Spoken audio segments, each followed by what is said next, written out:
the precision medicine aspect to see the best effects for his patient.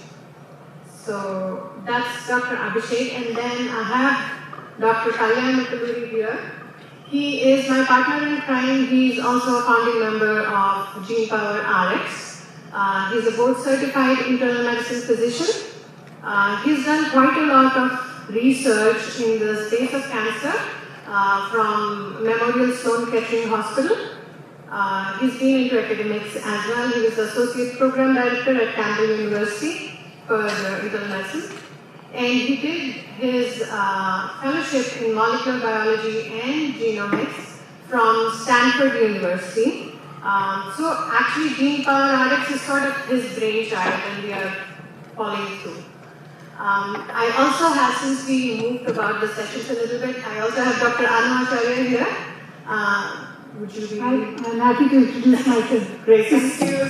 Since I moved myself, actually stayed in the place where I was there, but the panel changed. I'm Anu Acharya and I'm the founder and CEO of Map My Genome. I started in the genomics space about 22 years ago with a company called Awesome Biosolutions that had global locations in the US, in Europe and in India.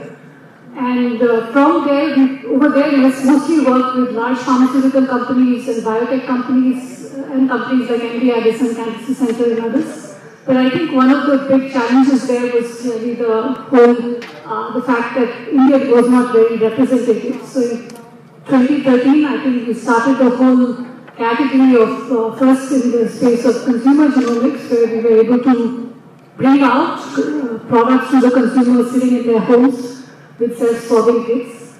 And that was with lots of love called Genome Patri, and that continues to be one of our flagship products. The second was to be able to bring in the clinical part of it, where we brought in products like clinical genomics, exome sequencing, both for oncology, mother and child, and other areas like diabetes and other spaces. What we have done now is a more interesting thing where we have been able to combine both genomics, biochemistry, radiology and other data types, and we use machine learning to sort of put those pieces of data together so that we can actually guide patients through all of this. One of the big challenges and what we've been able to do, having our many years of experience, was to be able to bring down the cost dramatically so that the average cost of the genomic test can come down to about $5,000–6,000. Amazing. Yeah, I think you guys have been one of the pioneers of, just introducing genomics to the general public, so that's amazing. Padmaja ji brought up a point, and I want to actually continue on that because I was actually planning something different, but then I think that is a very valid point that she brought up, very beautifully said about precision medicine. But first of all, we as medical fraternity, what is it that we are trying to solve when we talk about precision medicine? What is it? Why do we need it as physicians? Medicine is nothing but when you are treating a patient, we already have our traditional modalities, we have some diagnostic tests, we prescribe based on that. But despite the traditional methods of practice, we are not achieving success. Our treatment failures are creeping up, sometimes up to 70%, despite giving medications. The problem is we put everyone in a box. You have diabetes, you are in the diabetes box. You'll get that medication. You have high blood pressure, you'll get those medications. So that's the traditional way of practicing.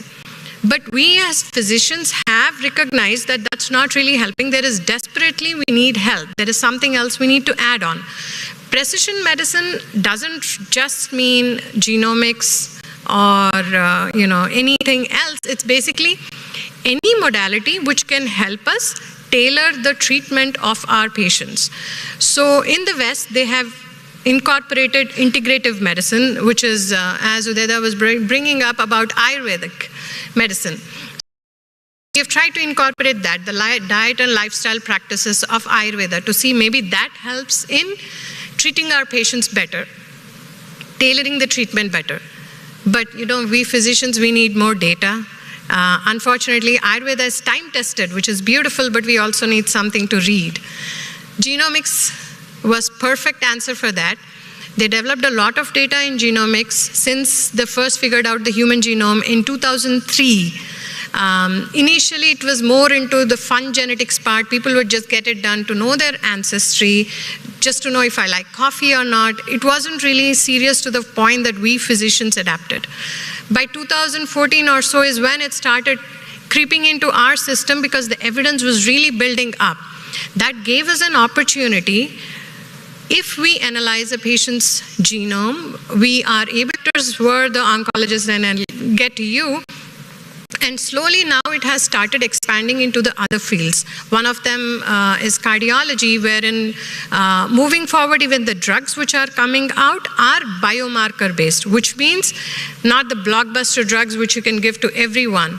It's dependent on one particular gene mutation that we as a population have in common that works for all of us Indians or just works for Caucasians.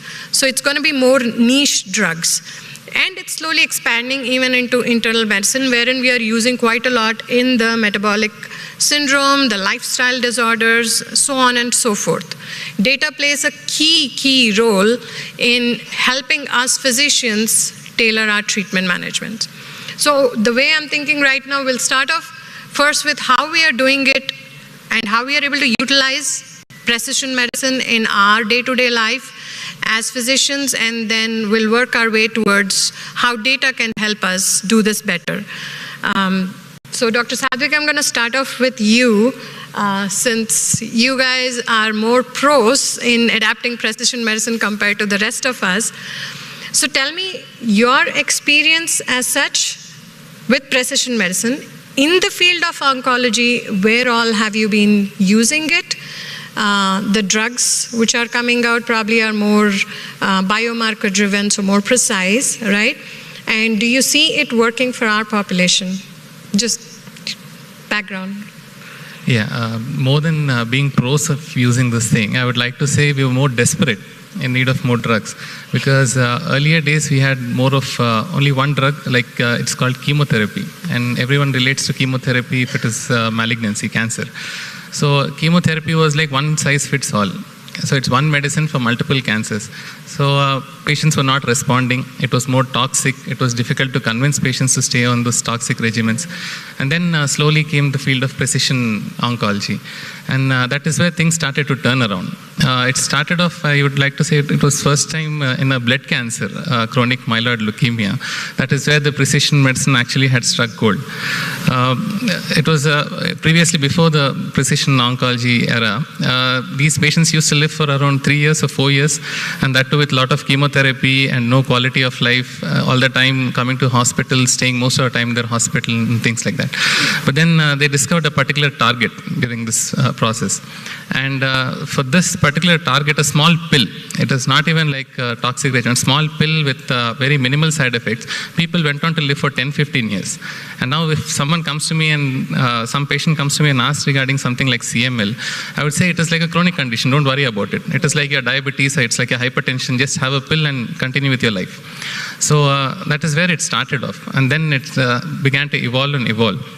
If you ask me regarding day-to-day practice currently, almost all patients, they end up having NGS, next generation sequencing is what we use regularly for precision oncology. What they do is they extract the DNA out of the cancer cell and they check for multiple targetable mutations. So if you find a target and if you have a drug for it, you're able to use it. And the beauty of this is these drugs have lesser side effects than our conventional medicines which we've been using since long time. And they work in a better way than the older medicines. And the best part of all this thing is the quality of the patient is preserved. So he's able to do his day-to-day routines, he can travel, he can have his hobbies and work in his office space, etc.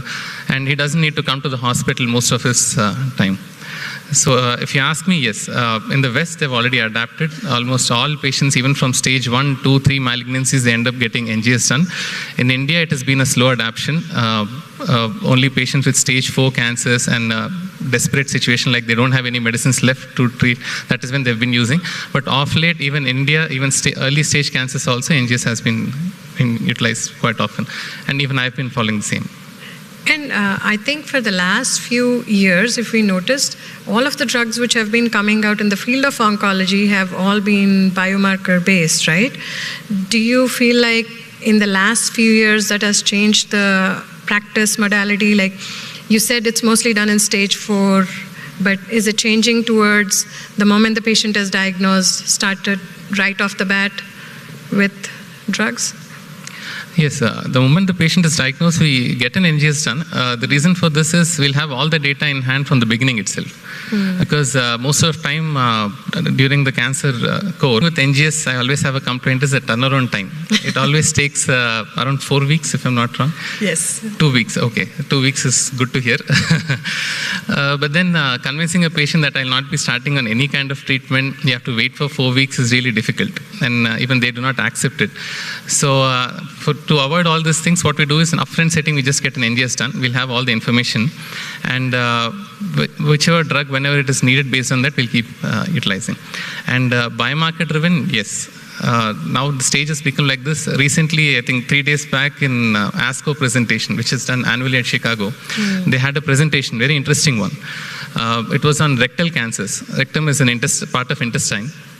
So previously for early stage rectum, it was only chemotherapy and radiation and such kind of treatments which were being used. And the response rate, like out of 10 people, if you treat, 6 or 7 people respond.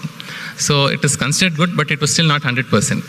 But then with this biomarker-driven thing, they find something called MMR, that is some instability in the DNA, to put it in simple terms. So such patients, they tend to respond better to immunotherapy. And what they found is, even in early stage cancer patients, if they had such kind of instability in their DNA, almost like all 16 patients were there in the trial. So 100% of patients responded. They had like complete response. The tumor had completely disappeared. So that is where they're reaching. From stage 4, they're reaching up to stage 2, stage 1, in that level. That's actually quite amazing for a patient who's going through such a deadly disease, right? And with less side effects. Instead of the chemotherapy, the radiation, and all that. Now, you as oncologists still feel like, I'm not really sure if I should be using this data at this point. Should I be sticking to this biomarker drug because of this information? Or what would have helped you a little bit more on that? We as oncologists, I at least feel there's still a lot more to learn. This learning is never-ending process. But if you have something which is indicated, like there are few drugs which are FDA approved, few are approved by our government, DGCI. If it is as simple as that, it's easy to use. But I would say like 90% of the time, we do not get those mutations. Right. Unfortunately, most of the time, we get off-label indications. That is, we have a target in the specimen, but we do not have a drug which has been studied extensively for that particular indication. So we have to use some other data, like for example, I'll put it simply. If it is lung cancer and we have a mutation in a patient who has head and neck cancer, and we have all the data from Western countries or Indian studies which says that this drug will work in lung cancer if that mutation is there. But unfortunately, we'll have a patient who has some other head and neck cancer and he has that mutation which is of that lung. So now we are stuck. We do not know whether this drug will work there in this particular condition or not, because we have read and seen trials everywhere saying it works in lung cancer but not in head and neck. So that is where the dilemma starts. So in that situations also, what we've seen these days is patients are more understanding. If you tell them this is where we are right now and this is like situation right now, and if you take a proper consent from them, they end up using the drug. And more often I've seen people respond. So it is not the cancer per se, it is more the biomarker which is driving the cancer. So if you're able to block that biomarker, they tend to respond. And now most of the trials which are ongoing also are not cancer-driven trials, they are biomarker-driven trials. So they identify one particular biomarker, irrespective of what cancer, head and neck, liver, lung, whatever it is, and they just target that particular biomarker. So next 5 years or so, I don't think it is too long also. Next 2-3 years or 5 years, most of the cancer data, everything will be based on biomarker itself. Right. You're absolutely right. The more it is biomarker driven, you won't have to choose if it works for that cancer or not. Dr. Kalyan, you have worked quite a lot in, you've been working in data analytics, and that is a challenge that you constantly face, right? What would be your comment as a follow-up to what Dr. Sadhvik was just talking about in terms of data? So somebody mentioned data is new oil. I absolutely concur with that. But what are we getting? Is it, how do you refine that oil? Maybe use this one. This one. No, it's working. It's working. Hello? Yes. So data is new oil. Yes, I absolutely agree with that. But how do you extract what do you want from that oil? So what we get is crude oil. So that is where the algorithms, the machine learning algorithms, all these things will come into play.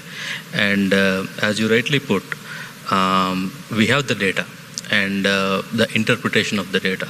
That becomes the key player. So what are the insights that out of this are putting in the exact elements into that data warehousing so that at the end we can extract what we want to look. Just dumping the data into a big pool and trying to see what we want to find will not work. So it has to be structured data, meaningful data, and longitudinal data. So for example, like Sadvik is mentioning, so we for sure know, he mentioned a very classic example. We have a drug which we know it works in lung cancer, and now we have a head and neck cancer, and we are using this drug. The key part in data analytics will become what happened to the patient. Do we have that input? If we don't have that input, all this knowledge, all this experience will go waste. So what I'm talking about is longitudinal data. So what we did is we created our own EMR system to collect this longitudinal data. See, the problem is for the science to evolve, we need to have a proper structured analytics going into it. The reason from 2003, I guess, 2003, 2004, there is a big hype about the personalized medicine is coming, and we already deciphered the human genome, and we know the reason for every disease which is happening. But it is almost 18 years. Why did we not have those things already in clinical practice? The problem is it is too complex to understand, and the molecular biology language is completely different from clinical language. How do you bridge this gap? And more importantly, the human genome is so complex. So it is almost 3 billion size in length, and we do not know all the epigenetic factors. We do not have the database for our population as such to implement all this data into our population. So when we started our institution, we decided, okay, we need to have where we can have multiple stakeholders. I think most of the people sitting here are BIT students, and most of the discussion happening on the stage is medical. So let me put it in scientific words. So we have the data, we need help from cross-functional IT team to make it easy for us to interpret what we put in. I will end it there. Thank you. Well, I'll get back to you again in a bit, but I want to ask Dr. Abhishek, the field that you deal with, genomics, is still kind of evolving. Precision medicine is still evolving. So far, what's the experience that you have had, and what are the challenges that you are facing? So let me start with the problem which I'm dealing with, obesity. And most of the general population think that obesity is just because of two reasons: overeating and by being lazy. Let me tell you, these two reasons are just a fraction of what we know about obesity now. Obesity is a multifactorial problem, and it is a chronic disorder. The moment we say chronic disorder, there has to be something related to genes. And not only genes, but there are so many other factors which are involved. Let me tell you something very interesting. All of us, we know about the small intestine and the large intestine. If I tell you that your intestine is loaded with bacteria, you will be surprised. But these are the good bacteria. We call them microbiota. And these healthy gut bacteria, when you count them, they are more than 400 trillions, 100 times more than the number of genes he was talking about. So we still do not know a lot. We are still learning. And when we say about the obesity, when we do, obesity runs in the family, and that's why genes are important. So now we are seeing a lot of change which has coming up. In fact, you can detect the predictive value of being diabetes in the future even when somebody is pregnant by taking genetic testing of mother, father, and the newborn. So there is a lot of things which are coming up that's called predictive value, and that will happen only if we have data. As you rightly mentioned, data without interpretation is waste, it's a pile. So that's why this data interpretation, artificial intelligence and other things are important. And unfortunately, obesity has a lot of taboo. Nobody wants to come forward and discuss about the problem, and a lot of people come to me and most of them get emotional. Most of the women, they get emotional because of the social reason. And I tell them that it's more of a medical reason you should be worried about than the social reasons of being obese. And now things are changing. When we talk about precision medicine obesity, and a lot of people go for dieting. Now let me put forward something. There is a concept of DNA diet. I don't know whether how many of you have heard about it. DNA diet is something which is determined according to your DNA. How your body metabolizes different things like carbohydrates, lipids, proteins, how your body takes, how your body reacts to these different components of food. Depending on that, there is a diet which can be prescribed to individual, and these diets are different for every individual. So we have to come out of one medicine for all, one thing for all. We have to come out of that, and that is why the importance of precision medicine is important. Absolutely. Dr. Satish, I wanted to ask you something, but before that, I'm going to jump to Dr. Anu. You are a brave lady. You started off with genomics when no one was really ready for it, and we were just, getting the data into the medical system. What has your journey been like? Was it really hard when you first jumped into it, and what made you jump like that? So like I mentioned, I started very early, and this was in the year 2000. I was in the US, and I saw that there was this human genome project that was getting completed, and I said, wow, that sounds exciting. So I think we started with that, and I think over a period of time, I think we went through a very interesting journey. It was a company that I called Ossimum Bio, and at that point, of course, nobody knew much about genomics. We were the earliest in India to start. What we went through was quite fascinating, because in 2005, one of our largest customers suddenly said, we are in financial trouble, will you buy us out? And I was like, yeah, sure. And so that's how we started. We acquired then 3 companies, one after the other, one in Germany, one in Netherlands, and one in the US. And the US one was very interesting because they were actually one of the genomic pioneers. And I think based on that, I created a community called Genomic Pioneers. We acquired that company. They had data that was used by the US FDA, US EPA, most of the large pharmaceutical biotech. And that was when the whole voluntary genomic data submissions was being started in the US. And it was a fascinating journey. We became one of the largest in that space. But there have been a lot of changes that have been going on in this whole area of precision medicine. A lot of big pharma mergers happened. A lot of the data that we were creating was being used by the scientists that were using were suddenly now becoming from 2 teams to 1 team. And then again, there were some changes in the research area. So I think there's been a lot of changes on the research front, but there were also a lot of progress, right? So like any new technology, I think we saw that it takes longer than anyone who's in the field for it to actually happen. But at the same time, I think even now people will say, oh, it's people who see it now. I think it looks like it's something new. The thing I've done has been for large pharmaceutical companies.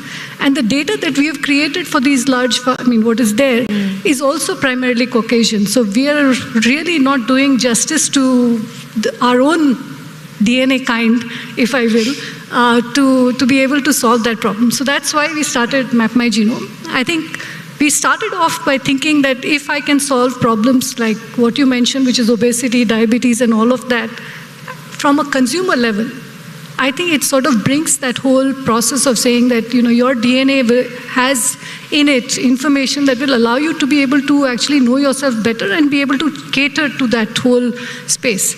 So we started with that. Of course, based on that, because we did a lot of genetic counseling and because we gave them recommended actionable steps, I think people also came back to us for, let's say, doing NGS panels, right? So from 2013, when we launched the consumer part, In 2015 onwards, we started launching the NGS panels. Now, one of the big challenges, and I think a lot of people are already familiar with it, was that in 2000, 2001, it cost a few $1 billion to get a whole genome. Today, you can do a whole genome sequencing for about $1,000. Right. You can get a genome patri, which is this thing, for 5,000-6,000 rupees. So I think we've made huge strides when it has come to what you can do with genomic data.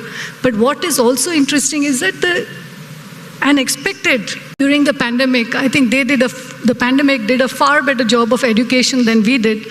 I think. Yeah, and now everybody understands what DNA is, what RNA is, and so we see that there has been a very huge increase in terms of what we are seeing in terms of adoption. Absolutely. Absolutely. Dr. Satish, you have worn multiple hats, so I'm dying to ask you a lot. So I'll start off with, first, you being a physician.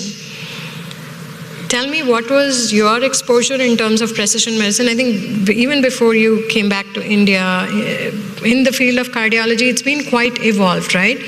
Have you seen any challenges that were faced by physicians over there in terms of like general management of cardiac patients? And you really felt like, if there is something like genomics or any other precision medicine modality which could be used, it could really help tweak the patient's management better?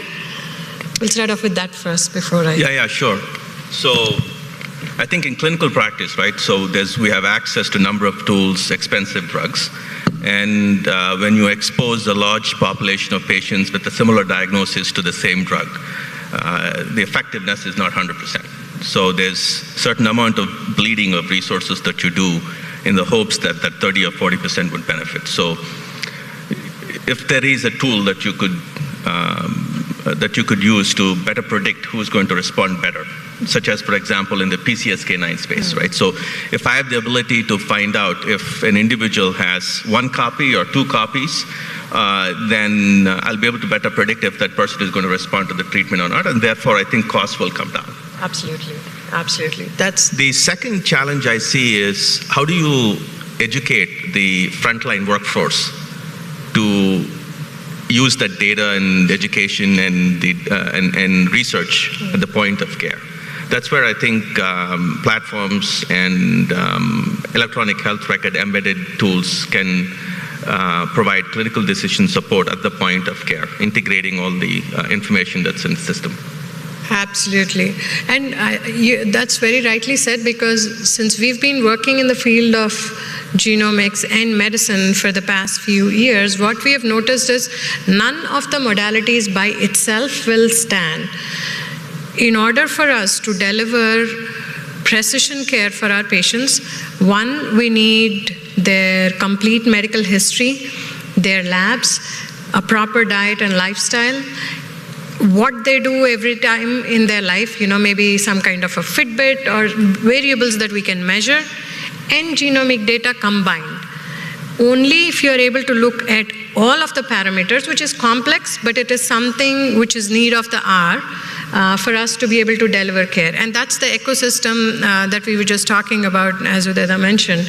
And I see that you've started working on something on the same lines, right? Yeah. So I wanted to add to what you had mentioned is the fact that if you had the ability to marry clinical data, familial data, and then the genomics from your testing, I believe it will give you more context as to how you would be able to treat that individual. And if you're able to compare that individual's profile to a data set, maybe 5 lakh, 10 lakh people data set, and you may be able to understand if this profile individual will have better response to a certain drug that you're contemplating. So I see a few issues. One, I think data management, right? So that's what we lack now. We have data all over the place on paper, on multiple types of electronic health records that don't talk to each other. Second is the ability to analyze the data. And third is the ability to provide insights at the point of care, which is what you guys brought up. So I don't know if you might have heard of this. India is building something called the Health Stack. It's akin to the Unified Payments Interface, which revolutionized the fintech space. There are many layers to the health stack. There is a consent layer, there is a claims engine, there's going to be an analytics engine. And I believe it's going to be a game changer because it will allow us to hold tons of data on individuals, longitudinal data that will connect these disparate sources, genomic data to metabolic data to biomarker data. So what we are hoping to do at HealthUp is we built a platform which in its final state will create a connected ecosystem for people with chronic conditions, leveraging the abilities of the health stack to provide remote monitoring, self-reported data, provide clinical decision support and patient decision support through a smartphone, thus providing one end-to-end ecosystem for these patients to have a very engaging experience.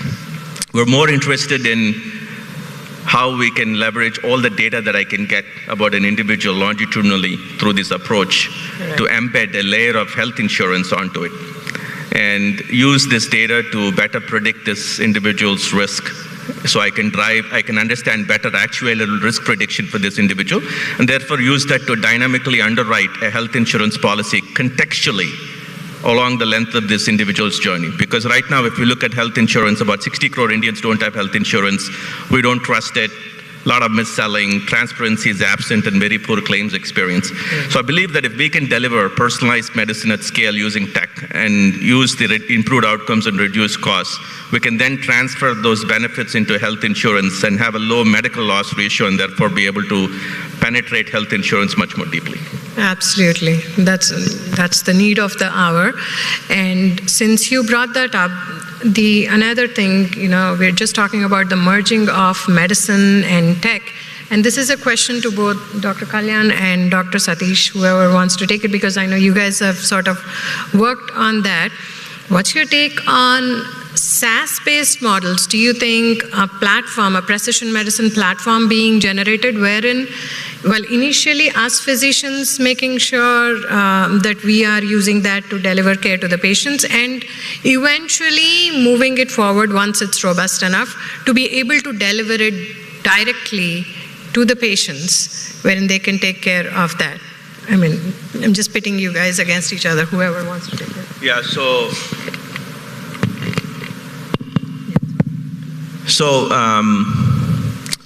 the couple things that will take time, I think, to solve. One is adoption. Second is from the provider community, we have to engender trust that this is a useful utility. I think that's a work in progress. But given that we are a resource-constrained country, number of doctors, nurses, everybody else is low, it would make sense that if there is a tool that we can use to self-drive care that's safe and that can be delivered at scale at affordable price, it would do much good, I think. You wanted to say something, Dr. Anna? I think on the tech front, right, one of the things, for instance, I think putting together and bringing care to the end patient, I think one of the things that at least we've been able to combine a lot on the cardiovascular, and we call that the G biome. One of the key challenges and the key input that we've been getting from a lot of the physicians has been, how do you make it simple? Right? How do you make it such that, I don't want to understand all those different parameters that you've taken in, but as long as you've taken it in, you tell me what next that is there, and as long as it's validated, we are happy to sort of take that forward. So I think, having been in the tech and the bioinformatics space for a long time, I think we thought about that for a long period of time, and we said, what we really want to deliver to the end consumer or to the end physician has to be something that's easy, that's actionable, and that is written in the language they understand, not in our genomic language. Because initially, I think when we were in Ossimum, we were very research heavy. So we started doing that. But I think from 2013 onwards, one of the key learnings has been, how can you make it simple? How can you make it actionable? And I think whether it is the technology, whether it's anything else, we are putting in data from different pieces, but that's our aim. Reports have to be simple, our actions have to be simple. That's very well said, no. But in my opinion, this SaaS-based model or a platform-based model, before it directly converts into end customer, and which is physician or a patient, there is a lot of use in pharma sector. So I think as a country, we are really the need of the hour is to bring all these stakeholders into one space where the policymakers make it easy for clinical research, which means the clinical trials has to be conducted, and all this data that we are using. The reason why we adopted the 3', 5' UTR regions are saying, and this is where the real machine learning and AI algorithms will put into play to discover new molecules. And then once we discover this, how do we test this? How do we validate this? And how do you protect the IP? These are the questions that we need to put up to the policy makers, and at an institution, academic, all these collaborations will come into play when it comes to this picture, because we need to discover new medications for us, as be able to figure out what is the best medicine for us, we should discover for us, and all the pharma companies, industry, academia, the government, the policies has to support each other and create an ecosystem where the R&D can be really encouraged. Thank you. I have one follow-up question, and the floor is open. Whoever wants to take it can please go ahead. Right now, okay, as physicians, how comfortable are you when you are using genomics as one of the modalities to give care to your patients? Moving forwards, of course, the more data that gets added, the more biomarker-based discoveries that happen. We will have to adapt. There won't be an option because the drugs would come out that way. You will have to adapt to the newer algorithms. But currently, the data is more on the Caucasian side as compared to ours. But still, is there a comfort level when you guys prescribe? And which areas are you guys more comfortable? Is it more in terms of prescribing? Is it more in terms of risk prediction, diet and lifestyle? Which way would you be more comfortable at this time? And how would you see it in the future? So, rightly mentioned, we have been relying on data of the West side, and it doesn't apply to Indians and Asians per se, because we have seen when you look at the person and when you look at the obesity of Western people is totally different than the Asian people. What we have is mostly the central obesity. And central obesity means a visceral fat, the fat which is around the tummy and the fat which is around the hip region. These type of obesity is more dangerous even at the low BMI. BMI is body mass index. So even if somebody has a low BMI compared to a Western person, but he has at more risk of developing heart diseases and other problems compared to Western population. That's why we cannot apply the data of West to Indians. I think the future is all about the prevent genomics, the different data, like the data which you get from your wearables, the data which you get from your record, the data which you get from the different information. It could be a small information, patient-filled information. But all these data, when combined and interpreted, can give a lot of predictive value for the future. Absolutely. You wanted to say? I'll be talking oncology point of view. So when we have a data and we are comparing it with the Western world, we see three things, to simply put it. One is incidence. How different is the incidence of that particular biomarker in the Western country and India? Then is it prognostic? Prognostic means it will indirectly tell us how aggressive that cancer is. And third thing is whether it is predictive. Predictive is by using a particular drug for that biomarker, will that cancer respond or not respond? Coming to the incidence, yes. Compared to the Western Caucasian people, our incidence is slightly different.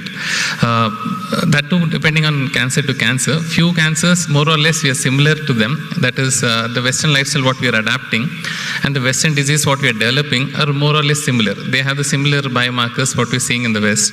But other Indian originated cancers, the mutation profile is different as compared to the West. Now, coming to the prognostic and predictive marker, they are more or less the same. If a particular biomarker is there, and if you're using a particular medicine, they tend to work. It is as similar as how it is working in US and Europe, as in India as well. Yeah, you're right on that. I think some of it definitely correlates really strongly, especially since the UK Biobank has come out and they have a significant representation of the entire world population. Using that, since we have worked on it, so that's why I'm speaking out of experience, that we have been able to generate a database wherein we look at the variants, not just looking at the clinical evidence, but also we are able to look at how pertinent it is in Indian population or Southeast Asian population, to be more precise. And based on that, we have generated a scoring system specifically which would work more for us.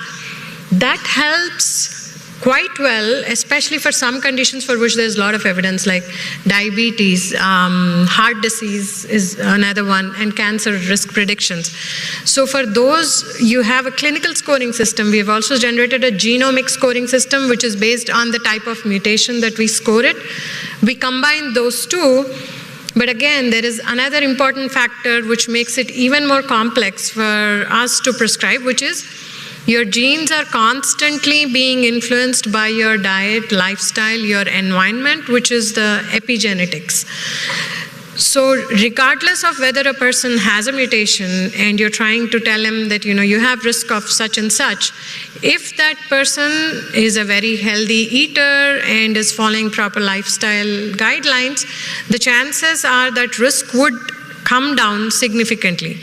So I think in future we need stronger algorithms. Like what we have generated is like a smaller version of it, but it really needs to be blown out of proportion to have stronger algorithms which incorporates all of these points, the clinical significance. What we were already doing earlier was essentially what you talked about, which is putting in the lifestyle information, putting in other information, and then giving that set of recommendations. But one thing we realized as we have been doing this for now, seems like now, it is a decade almost, is that a lot of times people don't actually necessarily know that they are already diabetic, for instance, right? They might not already know they have some sort of, they are having cardiac conditions. So one of the things that we started adding was we said, let us also do the blood test, because we'll understand then that at least if what they're thinking is the same as what they are saying, and I think that makes our data or the whole risk prediction better. So I wanted to once make sure that, in terms of data, there are two types of data we are looking at. One is you're looking at a predictive thing, which is more when you're looking at polygenic risk score. And I think that you'll need to have enough of Indian data sample. They're pretty much, I think a lot of it does correlate. On oncology, again, I think a lot depends on the analysis that is done. And so it's important to make sure that whatever analysis is done taking in the clinical parameters. I think Dr. Kalyan mentioned that as well. That sometimes when we get, a requisition form and you don't have the adequate history of the patient, I think what it does is that the bioinformatics team then has to think what to give. So I think there are two things that we have to do in terms of how do we build this trust between a physician and a genomics company. And I think one of the key things is that some of the data that is required is actually required because you want to get better analysis out of it. Because you have, if you're doing a whole genome sequence or if you're doing 1000x coverage, you are not going to be able to get that if you don't have the right history in there.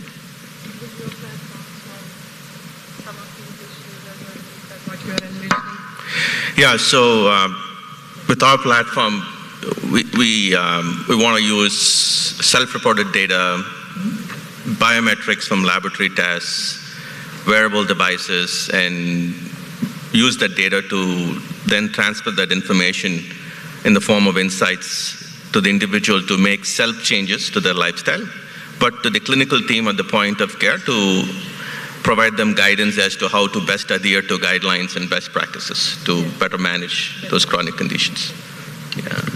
Yeah, I think that is where it should be headed right now, with a better precision medicine platform. I think I'll wrap it up with the last question to Dr. Kalyan. Since you have been following the developments all across the globe in terms of precision medicine, what is that you see in the next 5 years, both India and at a global level? Where do you see precision medicine in the field of pharmacogenomics, predictive analytics? In America, most likely everybody heard it is going to be patient-centered medical care. But with the advent of precision medicine, I think in the next 5 years, it is going to be patient-centered, customized care. So each and every patient is going to have his gene sequenced. The gene sequencing most likely would come to bedside testing with no matter how much resistance we provide, it is going to be the next MRI where everybody, the access is there, and we the knowledge sharing. There are going to be it is, as I said, it is not going to be biotech anymore. It is going to be tech bio, where it is going to be enabled by tech, and we are going to have a lot of research coming into this space in the coming years, and I'm looking forward to it. I will give it to that.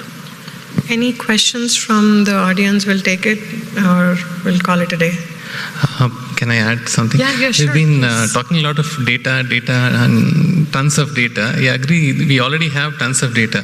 But another important aspect, apart from having a lot of data, is identifying what is important among the data and then getting it published. Once it is published, then even the general public will have access to it, and not all medical community will be aware with precision medicine. So once it is published, even they'll be having more awareness and more knowledge about it.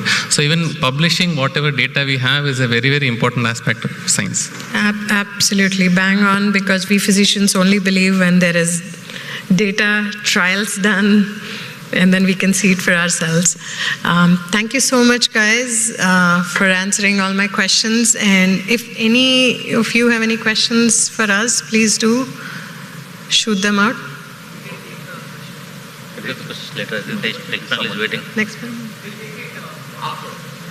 All right, looks like we're short on time. Sorry about that. We'll get back to you. Thank you. Thank you, guys.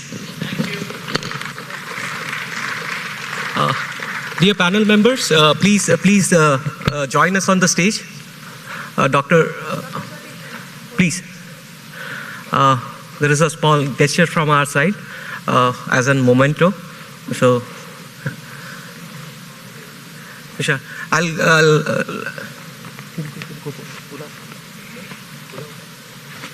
So, as a small token of gratitude, we'd like to present our panelists with a few mementos. So, to present these mementos, I'd like to call upon the dais a few people. Firstly, I'd like to invite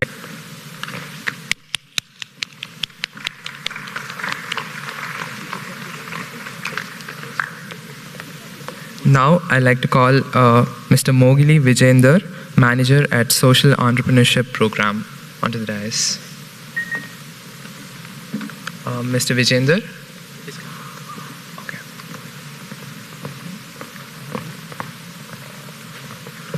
Mr. Vijayender will be giving the memento to Dr. Satish Mathiraju.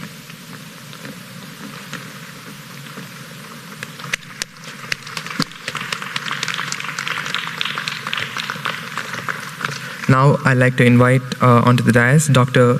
Kiran Chakravartula, Associate Professor at the Department of Electronics and Instrumentation Engineering at VJ Hub.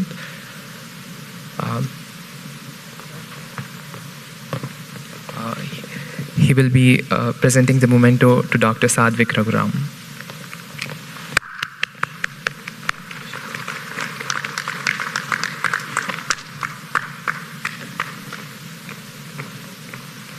Next, I'd like to call onto the dais Mr. Arshad Ali.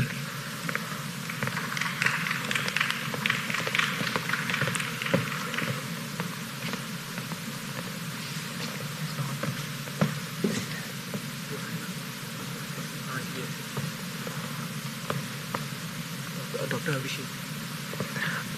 Mr. Arshad Ali will be presenting the memento to Dr. Abhishek.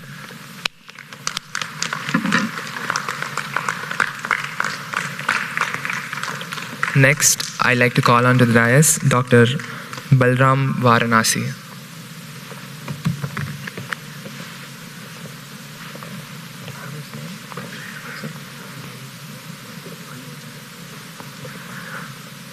Dr. Balram will be presenting the memento to Dr. Anu Acharya.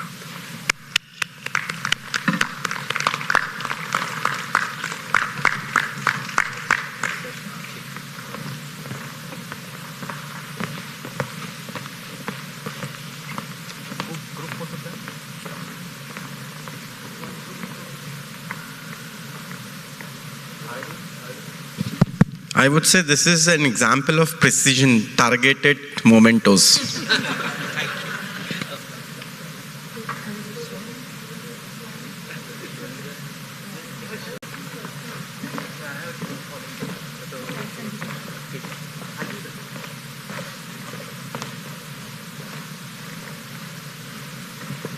Prasood. We are going for the first panel.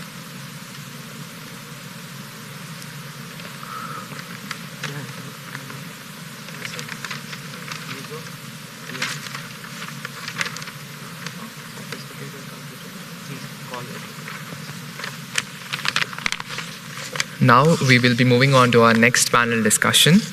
The topic of this would be sophisticated computation in clinical decision making. This panel will be moderated by Dr. Prasun Mishra, the founder and chairperson of AAPM. And now I'd like to invite onto the dais all the panelists. Firstly, we have Dr. Bharat Bhushan Singh, Director of VVISM. Next, we have Dr. Faisal Ahmed, Managing Director of Kingston Hospitals. Mr. Prashant Gupta, Program Director, Microsoft 360 Cloud. Dr. Vinayendra Tulla, Director at Aditya Hospital. He's also an investor at startups. And lastly, we have our very own Mr. Prashant Sinha, Head TBI BITS Pilani, Hyderabad.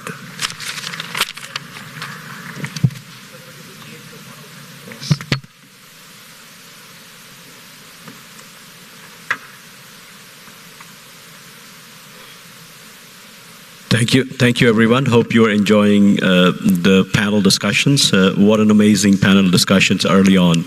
And how many of the audience are students? Actually, raise your hands.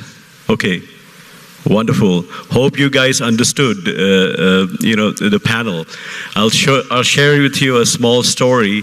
So I led a big data panel actually at Google, and then the panel went on, and then 2 years later, I led another panel where, after the panel ended, one of the investors came to me and said, Prasoon, I was on your Google conference, and I have to say I was unable to understand anything that you guys were speaking on that panel. And then that forced me to go and study. So I became a big data expert. I went and I took courses, and now I'm a big data investor. I have invested in few of the big data AI companies, actually. So hopefully this challenges you to, adopt this as one of your, take this as a challenge if you are not understanding. But then the, promises are immense, actually. So we are also here to recruit you guys in the healthcare field, actually. So with that, I have an immense pleasure of leading the next discussion, which is focused on sophisticated computation in clinical decision making. And we have our esteemed panel here, and I would like to start with so the way we are going to organize this panel is that we have a couple of documentary makers that are making the that are recording this show as well. So what I will ask is that, I would not be able to do justice in introducing somebody, so I'll ask the panelists to introduce yourself, introduce your journey, and as well as a question attached to it, actually. So I think, and then after that, we'll dive into the general discussions, actually. So let's, what we can do is, let's start with Prashant. Prashant Sinha, who you all know, or dear, he's head of TBI, BITS Pilani, Hyderabad. Prashant, introduce yourself, as well as, a question that, we all would love to know is that in the startup world, actually, what are some of the innovative solutions that you see coming in your way in this, clinical decision-making space? Thank you, Prasun. Who wants to take advantage of our center are most welcome. Going to your questions about the startup and startup journey, which is happening in terms of precision medicine or AI. So we'll take the recent example of COVID, wherein there has been immense amount of algorithms which came into focus. They were talking about through an MRI data or X-ray, we want to predict what COVID positive or negative. So, and there are a lot of algorithms in terms of AI. We know some of the startups here in other incubation center who are working for oncology research. Breast cancer is one of the areas which people are working. We know what Dr. Kalyan or Saitiva is doing. So when we talk about AI and precision medicine, both, I don't think so. Even Microsoft, I'll take an example. Microsoft has Windows as their software, but the AI part would be a startup inside Microsoft. So we are not just talking about what startup and idea comes through students. We are talking about the larger companies or unicorn companies who have the team which is itself is a startup inside. So there is a good amount of amalgamation which can happen between bigger company taking advantage of the startup ecosystem and startup ecosystem taking advantage of bigger companies. And the other aspect is in terms of data and big data analytics, what you are talking about. And our other panelists earlier, they talked about the data, presence of data. So there is huge amount of scope in data repository also. So I see a very huge amount. Data repository, what government is trying to do in the morning when we were talking about. So they told about the data coming up. So what we require is structured data. So structured data is something very important, and I do tell some of my startups, and in terms of clinical, and with Dr. Faisal we were discussing how a repository for clinical samples can be created. So that's another domain. So everything is interrelated, interlinked with each other, AI, ML, big data, and C. So you have immense number of possibilities and number of permutation and combination to bring in. We are looking forward for more and more people to come. If you want to have some 10 ideas that which will work, which will not work, I'm not sure, I'll not be super confident about it, but I can give you 10 snippets that these are the kind of startups which would be useful in the current scenario. So that's my summation. That'll be very, very helpful. And I really believe that, it's not a healthcare problem. It's a data problem, actually. That's why we created DAN's Data AI National Summit, to address this issue. So, moving to Dr. Bharat Bhushan Singh, who is the director of VVISM, actually, Vishwani Institute of Systems and Management.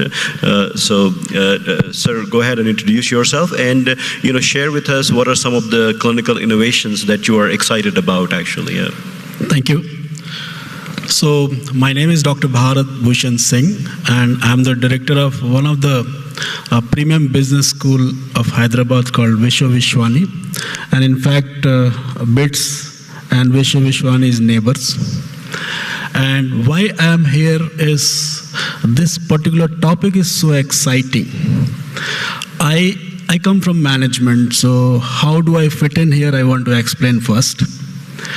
So I grew up learning my marketing from Philip Kotler, who talked about segmenting markets using 4 or 5 variables, like geography, psychographics, and other aspects. But as we move forward, today we have seen the whole world is individual centric, and thanks to Amazon and other e-commerce companies, they have brought in a whole lot of algorithms which are capturing individuals to the highest level, and they're able to pinpoint our requirements. So I, as an individual, grew up eating Parle-G for whole life. In fact, our whole family used to eat a single biscuit brand. But today in a family, you see, everyone needs a very specific brand or specific taste or specific compositions. Same goes with fashion, same goes with education, same goes with most of the consumptions. So in this field, what we are referring to today is, I did my PhD in this field, wherein I studied marketing orientation of healthcare systems. And there I tried to figure out how our health system is addressing to the customer's need. Customer means patients. And that I did in 2011, and I found that it was like one size fit all approach. But as tech moved, and we are talking about tech bio, or we are talking about tech health, now we have the system which can capture our individual needs. The other panelist, I think Anu, was talking about epigenetics and all those things coming up. So it's not only about our body which is reacting, our food habits, our environments, our readings. These are all individually affecting how we react to healthcare. So if our physicians are not capturing us in the minutest detail, in fact, they are wasting their resources and time. And if you observe last 2 years in COVID, people died more because of over-medication rather than medication. So I think the time is ripe wherein we take this particular learnings and build over it. And as Anu was talking about, capturing data, repositing data is not good enough. I come from management, so we always talk about simplifying things, how easily it can be accessed, how easily it can be transferred or used. So precision medicine is all about, in background, a lot of research is going on. Management will join hands to deliver and ensure it reaches to the last person.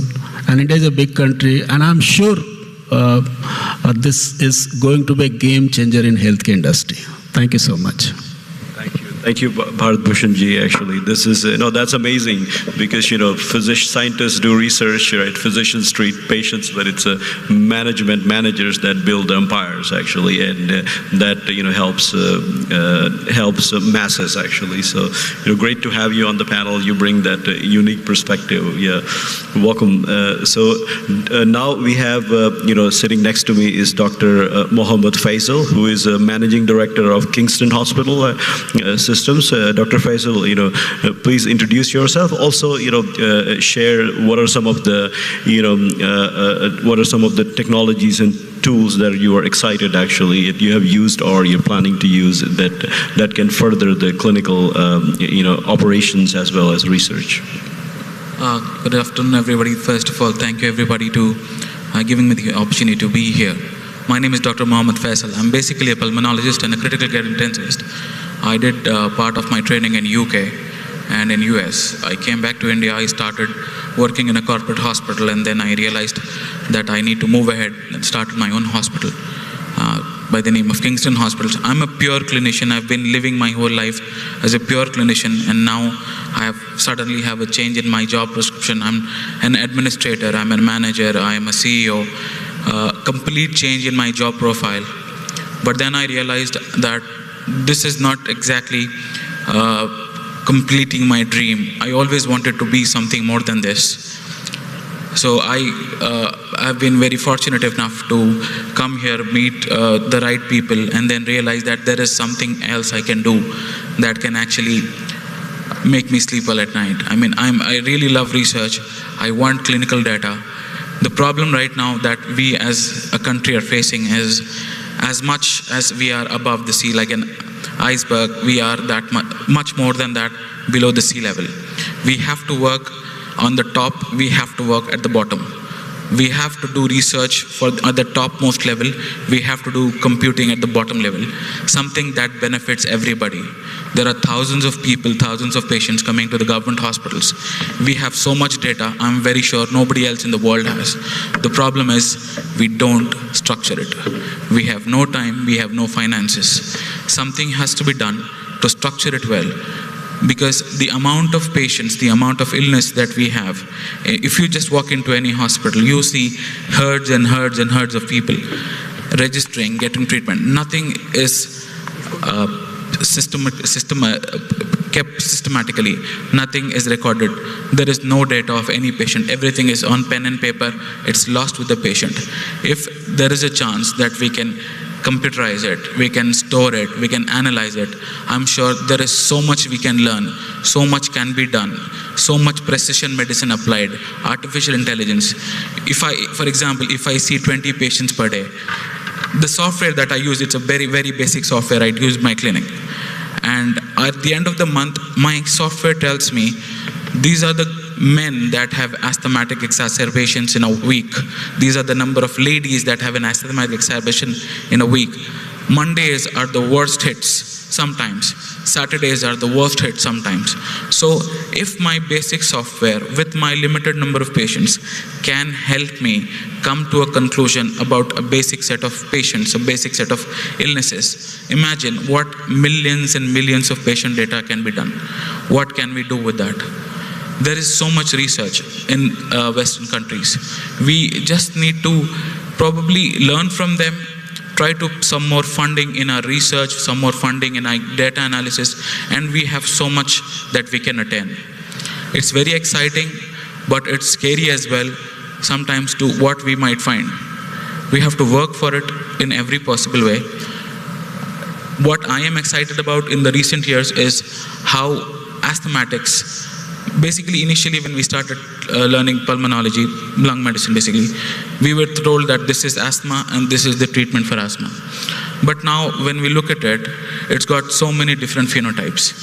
And now we don't have that one pill or the one inhaler that works for all the asthmatics. We have a particular drug for this group of people, particular drug for a young guy, a particular drug for an old guy, particular drug for an athlete, particular drug for a cardiac patient that is customized for him. And this customization can go much, much deeper. Only that we should have that time, that effort to move forward and do some more research about it. We need to gather data at all levels. Same thing to do with tuberculosis.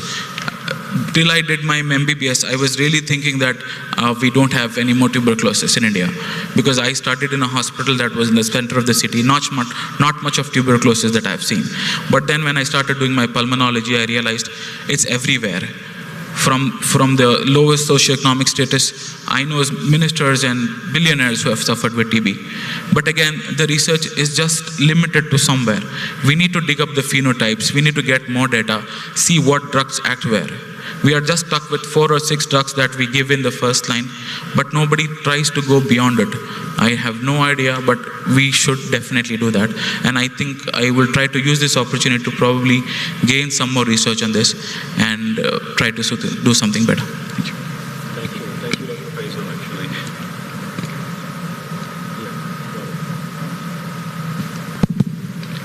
Hello. Yeah, thank you, Dr. Faisal. No, that's very, very important point that you mentioned, and that's also a segue to the next speaker, because we are in India where there is a physician to patient ratio is really, really high. So that's what the problem the Microsoft tried to tackle. We have amongst us Mr. Prashant Gupta, who is program director at Microsoft Cloud actually, and Prashant ji, introduce introduce your journey to us, and also share that Microsoft has done a lot of work in cardiology, which was in partnership with Apollo hospitals, and as well as in tuberculosis, that was 99 dots to improve medication adherence. Actually, that's a pretty impressive. Those initiatives, also your Health AI Network initiative. Actually, that's pretty impressive. Yeah. Great. Good afternoon, and thanks for having me here. Couple of things. Like, I've spent 20 years in computing, and last decade helped build Azure, which is the world's computer. And as we were going through this journey, we realized that, look, the computing has to come to the last mile to make a difference. And AI has that potential to bring that. And in that context, we introduced one of India's first social AI stack in 2015, 2016, focusing on education, healthcare, and agriculture. Primarily focusing on bringing back dropouts to schools, preventive care screening to save lives, and climate and increase farmers' income through climate smart farming, all through AI. So in the context of today's health and precision medicine conference, the key for healthcare is how do you bring AI in the context of not just data, because data is just one part of it, but then this whole flow of quality data from multiple sources to right algorithms to feedback loops. And I think the key is feedback loops. How do you create the retrospective and prospective validations to bring that learning back into where you are, and then you improve yourself, right? So ultimately, AI is all about improvements, and that with that focus, we introduced health consortia across cardiology, eye care, and pathology. And in cardiology, of course, we worked with some of the leading healthcare providers in US and India, and touched about 2 million patients. And these 2 million patients came across both the rural and the urban centricity. And this happened in the matter of about 18 months. And imagine, a doctor's entire care, basically get it for 50 rupees or 100 rupees, whatever the hospital charges for. In eye care, we partner with Bascom Eye Care Institute in Miami, Florida, and we actually took some very interesting diabetic retinopathy and macular degeneration models, put it into the rural India. And in Andhra Pradesh, there were some village screening camps where within 40 seconds, we were able to predict if the... collectively, we all have to solve these, some of the, difficult problems which Microsoft have solved in data analytics, actually, very well, actually. So, yeah, so that, the conversation moves to Dr., Vinendra Chula, who is director of Aditya Hospital, so I know that AI and ML is also very dear and near to your heart,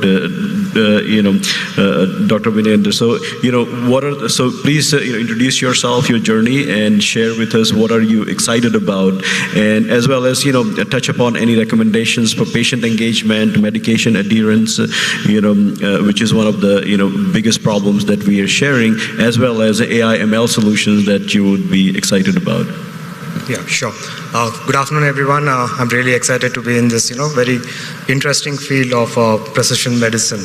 And so I'm a radiologist by training, and I've worked in a government hospital before as an assistant professor, and there as in the radiology department, actually we started, I headed implementation of PACS, which was actually the initial digitalization of the radiology department.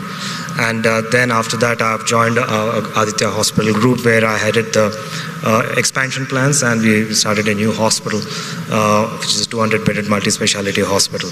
So my always interest has been key into innovative healthcare startups, and also the research and whatever happening in the healthcare, which is slowly we are going to adapt in the future. That's what I was trying to look in. And this precision medicine is what I thought is something which is very interesting, and I see that in more and more future that we are going to have more this individualized treatments, and rather than this one size fits all. So, we all know that our bodies are all, every one of us is, unique in our own sense. We all look different. I'm sure that all bodies work different. So, whereas if you see historically that how the medicine has evolved is that we've always had this, trial and error method in medicine where what drug works and not, we have been doing it. And then we have this last era where we actually had this evidence-based medicine. We actually wanted to test what is working and if it's really working in a certain set of population. So there again, what happened is that then we have seen that this particular drug is working in the majority of samples that we have taken, or the majority of the people that we have tried on, and we see that okay, if it's working in these hundreds or whatever 1,000 people, then we are thinking okay, let's do it and give approval, and then we give it to millions of people out there. So that has been, we have followed the standardized way of giving treatment, whereas the rest over the minority of the people who actually don't work, we don't actually know, and that's the mystery of medicine. So the point at what we are right now is that we are having this new innovative tools that is of course driven by the data that we have, this qualitative data that we have, that we can understand what why it's not working for some and why it's not working for someone else. So I think this is the point of a very interesting stage where we can see what not just the standardized factors, what are the factors which are different from different individuals. That's where I think precision medicine is coming into fold. So genomic testing, as we know, that is playing a key role. And what I'm excited about, that we'll be able to see that every individual has a particular profile of their own. That could be maybe the genomic profile, or they're maybe having medical devices on their body which has they have a certain metabolism that they have. So all these parameters, there's the data which is coming in, which was not there before, which actually differentiates people from one person to other, how they react to particular medicine. So being a radiologist is one of the sector which I have seen that there is a lot of improvement in how we are using this AI tools.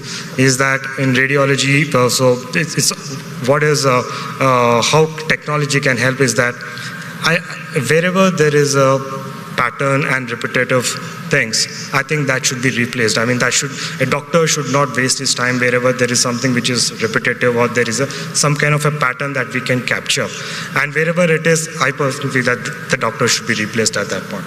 So it doesn't mean that in radiology we see a pattern and we connect these dots and see that okay, this is a normal MRI scan, and there is a small change in that pattern, so there is a lesion over there, and this is we report it as some kind of a tumor or whatever lesion it is. Now, computer can always do that as well, because if we feed a lot of hundreds of, thousands of images, computer can automatically pick it up and say that, okay, this has always been normal and this is something abnormal, and this is and the accuracy by few of the studies made, for example, for stroke, patients for stroke, the accuracy of a computer picking up a stroke was slightly higher than, in fact, the human radiologist. But that doesn't mean that a doctor can be replaced by a computer or an AI tool. There is a very interesting saying by Dr. Eric Topol in his book Deep Medicine, where he says that artificial intelligence can't replace a doctor, but artificial intelligence will definitely replace doctors who will not use these kind of tools. So these are evolving tools, and this will help radiologists to actually, even for triage, for example, an institute where there is a large flow through of cases coming into the department, and we have to actually triage and see which are more important to be reported immediately and which have to be reported later, versus which have normal scans or which have some kind of a lesion. If a computer can actually put it in buckets and put a red flag to something which has to be reported immediately, I think that helps rather than where we have a traditional way of going through whichever scan has happened first, we report that and then go to the next scan. So there is that is where all AI can help in streamlining the radiology department as well. So these are all the exciting things that are there. There are of course a lot more exciting things happening in giving in drugs. In fact, there is 3D drug printing, which is something which is again very interesting. As you asked about what can be in the future, and so 3D drug printing can be something which is we can look in future where a precise drug dosage can happen to a precise person with where that is customized based on his profile to that kind of that person. So these are all the fields I'm excited about. That's amazing. Yeah, you're excited about all the right things. Yes. So yeah, I think where you left off, the going forward is the trying to tackle this all pharmacy. So the AI ML tools. So the pharmaceutical industry is. So now we go to pharmacy and get the drug, right? So what the pharmacy does is all they do is they kind of guarantee that this is the right drug, right? Actually, they're coming from manufacturer, but that can be done with blockchain, right? That can be done with blockchain integrity of the drug, right? That's the agree, right? Definitely. I think blockchain is going to be a very important. It will play an important role, and in fact, I feel that through blockchain, that because right now with the systems that we have, EMR systems that we have, the data is limited to the wherever the hospital or where the patient goes and shows his records, and the data is usually stored over there. Whereas if it's EHR records where the data can be shared online, and a patient from one hospital can go into another hospital, and seamlessly the transfer of data is there. And this data is somewhere in the cloud. And also for example, how blockchain can actually impact is where the patient becomes the owner of his own data, and where he actually controls who has access to this data, and what can be done with that data, not only for his probably for his treatment and all, but also maybe how this data can be used for big pharma companies for their own research purposes. Right now it is routed through some third-party companies which are doing analytics and all that based on database. But somebody, if it's an open source, and how we have to bring a parallel how cryptocurrency is working, and how we can see that their genomic profile is there somewhere, and some company wants to use this particular geographic region, some patient is there, I want this particular data sets, and you actually access that, and how we can monetize from that aspect. Maybe that is a segment which will evolve in the future when most of the population get their genomic database done, and that the power has to be to the patients. Wonderful.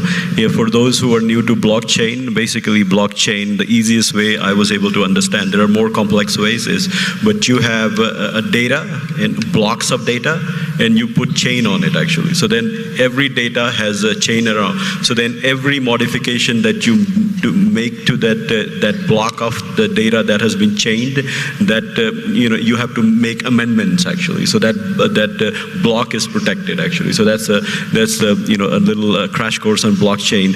And then the last mile delivery has been always an issue. And there are in some developing countries now they're utilizing drones, right? Actually, so like Amazon is already using. Yeah, Prashant, is it dear to your heart? No, just as Virendra said, blockchain. So I got this nostalgic about the Avenger series, Jarvis, and some of the movies where you see that already genomics has been done for the population, and some bad guy comes in, hacks into the system, and they manipulate things with a mass destruction which is happening. So blockchain is very important. I'm not sure, if I can make this statement or on this podium. There are many other people who know much better than what I know. But the anonymity of the super node is very important in blockchain. So how that has to be done, I'm not pretty sure about it, because when we talk about the Bitcoin and the crypto, nobody knows who started it. There is just some conspiracy theory or somebody told this guy is there. The day a person catch hold of him, Bitcoin is zero and minus. So that anonymity comes through the government approach, and I believe that government will have some policies in place which would really help us. I wouldn't like my genome data to be utilized each and everywhere. I wouldn't like somebody to replicate me what's the future? So there are a number of possibilities, and as I said, permutation combinations. So somebody makes another Prashant somewhere around the world. So that's something. I'm not sure. So on a lighter note, I just wanted to share. Thank you. Yeah, no, that's amazing actually. So now coming back to Bharat Bhushan ji actually. So you are like in our management guru here actually. So you see we have algorithms now. They can predict cancers like melanomas at par with physicians. So you don't need physicians. That's good for the areas where the physicians are not there. But now the patients can do those testings. Radiology reports can be predicted at par with physicians. So now we are entering in this era where there is a hybrid, and then as it was mentioned before, that physicians who will not adapt to the AI technologies, they will be replaced by the physicians who do. The famous Stanford quote. So what do you think moving forward? How should we, as an establishment, a clinical establishment, handle this? Should we, in terms of training as well as, we for sure don't want to replace physicians, so training mandates would be the thing, and hybrid existence actually, that would be. So your views on that? It's a brilliant question, and I'm just trying to understand the entire things in perspective about Indian healthcare. So India spends close to 2.1% of our GDP in 2021 on healthcare, far too low comparing other developing world. Around $381 billion healthcare industry. And when we talk about our population, close to 140 crores, and when we think linearly, everyone talks about we need millions of nurses, we need millions of doctors to address to the healthcare challenges of our country. And that is where this AI, ML, and deep learning comes in. Because this is not how India's healthcare can be set. We have to really disrupt. And when we are talking about disruption, we are talking about precision. Precisely addressing things in a very holistic way using technology moving forward. I'll tell you how it happens. Like, we were so much cynical when we were developing our COVID vaccinations. And we were talking about how this billion population will be vaccinated. It will take 10 years, 20 years, because that is how we used to do that vaccinations 20, 30 years back. But then using a normal technological approach, we were able to vaccinate close to 80-90% in a 6 month to 9 month. So what I understand is when other panelists were talking about 70% sometimes at the higher side, 70% of the doctor's interventions are failing. That is humongous. That's unacceptable. So whatever we do, I think precision is an answer to fix some of the complexities of healthcare in our country. And management will deliver it. You give us the technology, we'll find how to manage it. And we have seen last 5-10 years in almost all aspects and fields, India has been striving, doing better and better every year. So my concluding comment on this is, we don't need to complain about non-availability of resources, non-availability of budget, or non-availability of trained doctors, or whatever we talk about it. Actually, let's adopt to this this topic called precision medicine. This will help us to fix up. When we have right data, I'm not wasting a patient time and his money in unnecessary tests, unnecessary medications that can be used for someone else. So we'll be able to optimize our approach towards healthcare. I feel that way. Thank you so much. Dr. Faisal, any comments on that actually, or concluding comments? Firstly, I would like to disagree with Dr. Bharat Bhushan on a couple of things. First thing, more patients died in COVID due to wrong treatment. And second thing, 70% of the doctors' attempts fail. I'm sorry, I don't think so that's true. Coming on to AI, coming on to precision medicine, what I wanted to say was, now what we think right now is of treating the patient properly. What I think precision medicine can do is beginning to work on the patients before they actually fall sick, to probably think before they go to a doctor, make them prepared that you are more likely to end up in a hospital. Your father, your mom has this thing that will make her more susceptible to this disease, so that they are prepared, they are insured, they know what to do. They might change their health, they might change their lifestyle, they might change what they eat, they might change their health perspective. So that is how I think if we go into gene sequencing, there is a lot that can be done.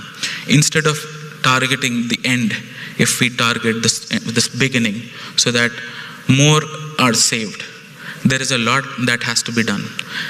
When we're talking about data about CT scans, like Sir said, looking at the brain, during the time of COVID, so many softwares came because that was the need of the hour, that people try to see what CT scan machine, what analysis can help us capture a COVID patient. But if you see, it's just ended there.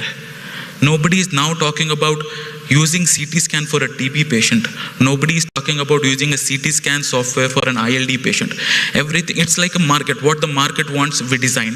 But if you see the global market, there is so much that we don't see. I don't know if it's shadowed or it is, it's done to serve a different purpose, but I don't understand. There is so much that can be done. I'll tell you a small example. If now that I'm into an admin part of the hospital, if a doctor writes 2 drugs, probably he's done a mistake, he was sleepy, he was on a morning round, he has worked 36-hour shift, he writes 2 medicines that should not be given at the same time. If your software, pharmacy software, has that small change, that red flags that these 2 drugs can't go to a same patient, it might save so many lives. And I'm very sure it doesn't need a lot of computing, it doesn't need a lot of training, it is basic math that you should imply. And not just in this field, there are many other things that can be done, and I hope we think about it, because we have so much to lose in India as a health system. One small thing I want to say about the Indian system is, in America, in US you have in UK you have NHS, in US you have insurance companies. They are trying to save their money, so they are having a very close watch on how many days the patient is staying in the hospital, because they have to save their money. In India we don't have anything like that. In UK there is an NHS body who's actually looking at it. In India we have a government system that is, I don't know, at the verge of collapsing, but God is helping us, we are not. We have a private system that is in the eyes of all the TV channels and all the newspapers, that we are trying to screw the last drop of blood from the patients. But at the end of the day, we still go to that corporate hospital because we trust them. We know that they will take the last money from our banks, but we still go to them because we know that that's where we can find hope. So if we can bridge that gap, put them to a standardization. We need standardization of medicine in India, standardization of training in India, standardization of AI in India. And I'm sure that will help. AI can help us there. That's it. Thank you. Amen to that, actually. Amen to that. I think that's all we need, standardizations, actually. Yeah.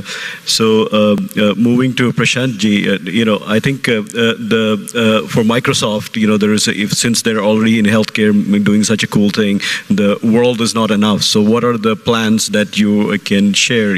What are the areas that you are thinking to impact?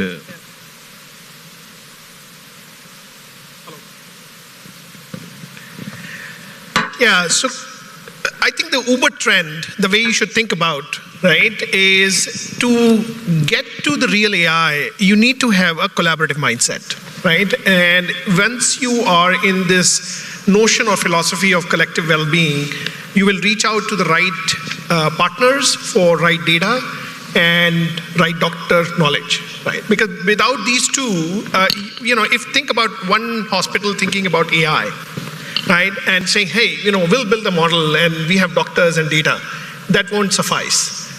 there will be some loopholes, some gaps that you will miss out on. And so all about how do you reach out to your global partners for data? And, especially from Microsoft perspective, right, we have all the cloud computing technologies, 100 plus centers across the planet. It's the world's computer, right? So we can make that happen. But the important thing is, for any problem, whether best AI libraries in the world, we'll have the hyperscale computing platforms to support all of this, but bring not just your data, but bring your partner ecosystem's data, and you will be successful. Very well said, actually, because that data silos is one of the biggest problems that we are facing. Yeah. So if we solve that, I think we'll be, the future will be bright, actually. Right. Dr. Vinendra, actually, any concluding thoughts, actually, after hearing all the comments? Well, I think to add to the point, the data is, of course, see, we are at a point where, as I was talking about, shifting from a standardized care to something which is more personalized. I think in that, why are we going personalized? Because of the quality of the data that we have. It's not that we didn't have data before. We did have data before as well. We have been collecting data. In fact, India has a robust mechanism where it collects a lot of data, but we didn't know what to do with it. So at this, we have that capabilities, and thanks to companies like Microsoft, and they are, in fact, IBM Watson has one of the largest collection point. They did collect a lot of data, and now is the time, I think, where we are actually trying to, like that Lego pieces that we put in, we are trying to see that we are connecting the dots and see that if clinical decision making can happen with, the biggest bottleneck actually in India at least is the number of clinicians that we have, and we have a big population. So how do we address that? So only way we can address that is if we can actually use some of the work which is repetitive by the doctor can be done by some kind of a pre-work can be done by using some kind of AI tools. And if most of the time, and the biggest strength of a doctor is of course the interaction with the patient, empathy, and engaging them and making them understand. And that's the biggest asset a doctor has when he delivers a treatment. And rest everything, if they can be done by putting in quality AI tools which can make a decision for them, they should do it. Like, for example, we have in some of the fields that it is already adopting, as for example in dermatology, in radiology, and in ophthalmology, because we see a pattern in things, so that are the fields that are adopting faster. And in dermatology, for example, we have excellent apps where they can take a picture of any of the growth on the skin, and the accuracy of that predicting if it is a carcinoma or not is slightly higher than even from a human eye. So there, if we can have those kind of tools which are there, and this after that, how the treatment has to be given, what are the options, and how to engage the patient based on the diagnosis that the doctor has. I think that's where we need to focus. The doctors of tomorrow should focus on. Yeah, I think these are all amazing points, actually, and I think we need a fire here and camp for the whole night to discuss this topic. Amazing insights. The focus, I think, what I believe, what we are all, coming to at it is there is a hybrid future, and the goal is that bringing that physician-patient interaction, actually, more, giving more time to that physician-patient interaction than to overburden physicians with unnecessary paperwork that basically causes physician suicide is one of the very high highest suicide rates. Physicians have highest suicide rates in US, actually. That's one of the physician burnout is one of the biggest problems. So how we can utilize AI ML techniques to do all those mundane tasks that are otherwise physicians are overwhelmed with. I think that's the future we should pave, so that now we can spend more time with patients and deliver the promise of precision medicine, the right drug to the right patient at the right time. Thank you all. This has been a great panel. Thank you. Appreciate it.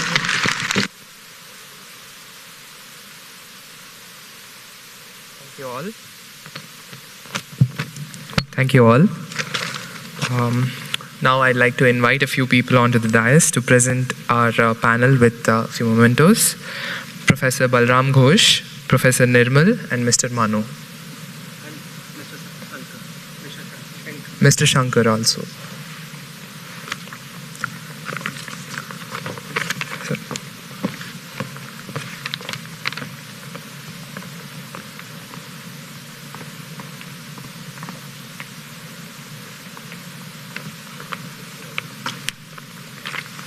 Can we have a round of applause, please?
On behalf of the team, I request any one of the panelists to provide, to give Mr. Prashant Sinha a memento.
Now for the final panel discussion for today's event on the topic Cooperation, Convergence and Harmonization of Precision Medicine, Global Perspective. This panel discussion will be moderated again by Dr. Prasun Mishra, the founder and chairperson of EAPM. And now I'd like to invite the other panelists onto the dais. First, Mr. Uday Chatterjee, investor for startups. I'd like to next invite Mr. Likhesh Sharma, product manager at Cell and Gene Therapy at Cytiva. Dr. Anu Acharya, founder and CEO. Okay, moving on to the next panelist, we have Mr. Ratinam Tyagarajan, Head Innovation IT&S Biomedical Engineering at LVPEI. Then we have Dr. Swati Biswas, Associate Professor at BITS Pilani Hyderabad campus.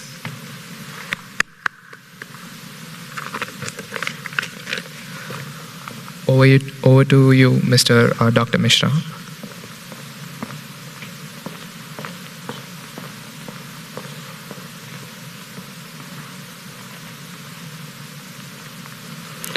Thank you for that kind introduction. And this was supposed to be, the panel was supposed to be moderated by the head of T-Hub.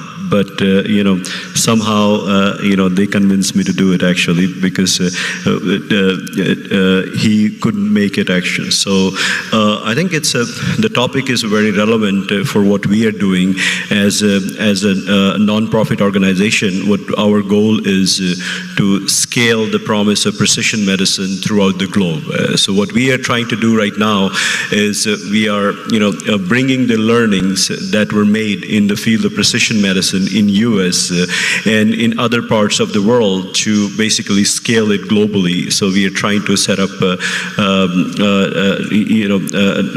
I think shops in Africa, in Middle East, in India, in Europe actually, as well as in Canada, Mexico. So basically we are becoming a global we are trying to have a global presence and trying to scale the promise of precision medicine globally. So that's the topic is very much relevant, and we have an eminent panel. And what I would like to do is this time I'd like to start with Dr. Likesh Sharma. Dr. Sharma, you know the drill, right? Dr. Sharma is a product manager at Cell and Gene Therapy at Cytiva. And Dr. Sharma, go ahead and introduce yourself, your journey, and also a question: what are the challenges and opportunities of precision medicine in cell and gene therapy fields? Touch upon the promises of CAR-T and beyond. Thank you. Precision medicine is the future, right? In the past, we have had antibiotics, which started probably about 100 years ago. 50 years ago, around 80s, we started having MABs, which were targeted antibodies in immunotherapy. And now we have come to the next generation. Especially, I'll speak to my expertise, which is in cell and gene therapy, where we're using, example as CAR-T therapy, where we're using body's own cells. So you can't get more precise than that. So essentially, you go to the patients, take their cells, and modify them, genetically modify them, and put it back into them so that the cancer can be cured. So I'm Likesh Sharma. I'm a product manager for cell and gene therapy from Cytiva.